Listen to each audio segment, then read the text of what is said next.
نبی کا ذریعہ معاش کیا تھا؟ نبی صلی اللہ علیہ وسلم نے بچپن میں بکریاں چرائی ہیں اجرت پہ، اور نبی صلی اللہ علیہ وسلم کی صحیح حدیث ہے فرمایا کہ کوئی پیغمبر ایسے نہیں گزرے جنہوں نے بکریاں نہ چرائی ہوں۔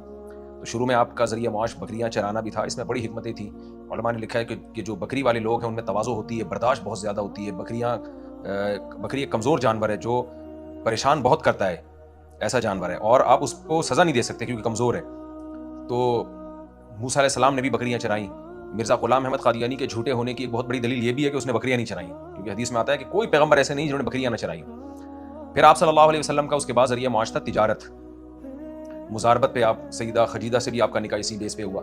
40 سال کی عمر کے بعد جب آپ کو نبوت ملی ہے تو پھر اللہ تعالیٰ نے آپ کے ذمے جو کام لگایا دعوت اور تبلیغ کا، اور آپ کو حکم ہوا کہ اب آپ نے دعوت اور تبلیغ کے کام میں جٹ جانا ہے، اور رزق کی اب آپ نے فکر نہیں کرنی، نحن نرزقک، ہم آپ کو رزق دیں گے۔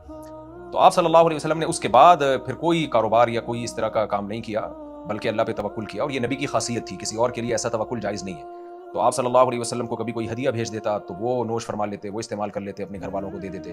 اور دوسرا جعل رزقی تحت ظل رمحی، جو مال غنیمت میں مال آتا وہ آپ صلی اللہ علیہ وسلم اپنے اور اپنے گھر والوں کے لیے استعمال کرتے، مگر اس میں بھی آپ نے بے انتہا قناعت کی ہے۔ صبح مال آتا تو شام تک زیادہ وہ صدقہ کر دیتے تھے، اور بچتا کچھ نہیں تھا۔ شام کو مال آتا تو صبح تک صدقہ کر چکے ہوتے تھے وہ سارا۔ تو آپ کی زندگی فقر و فاقہ میں گزری ہے۔ تو یہ نبی کی خاصیت تھی۔ امت کو یہ حکم نہیں ہے، امت کو حکم یہ ہے کہ رزق حلال یعنی عبادت ہے، یعنی آپ کو کمانا پڑے گا۔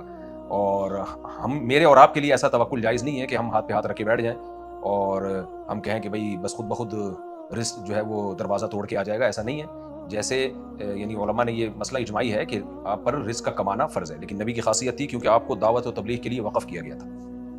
آج بھی کچھ علماء ایسے ہیں جن میں بہت زیادہ توکل ہوتا ہے، وہ اپنے آپ کو دین کی خدمت کے لیے وقف کر دیتے ہیں، تو پھر اللہ ان کو بھی غیب سے روزی دیتا ہے، ان کے گھر میں فاقے بھی آتے ہیں، وہ کسی سے ظاہر نہیں کرتے، لیکن ایسے لوگ بہت تھوڑے ہیں۔